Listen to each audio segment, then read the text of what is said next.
Eleutherococcus sinensis, my probably favorite adaptogen.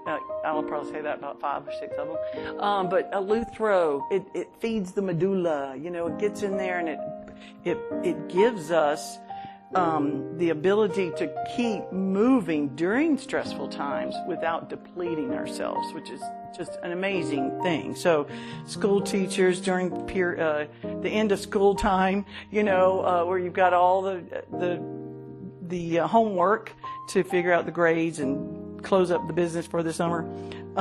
There's lots of reasons we need Eleuthero. This is Sambucus nigra, the elderberries, and I've got 2 ounces. And my elderberries aren't out, but my elderflowers are. And I do use both, but elderberry for the syrup.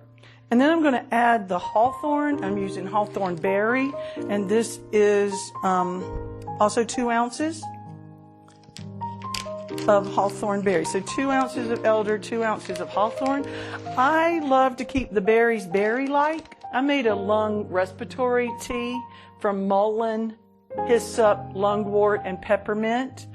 And if I'm making it out of my garden, fresh when I get home to take to a group of people, I may turn that into a syrup. And I would use mullein, hyssop, lungwort, which is pulmonaria, great for lung tissue, and peppermint from my yard. But if you don't have one of those, what do I have that would be good to clear up congestion? Right now we might have elderflower, right? It's upper respiratory. It'd be great for itchy eyes and allergens.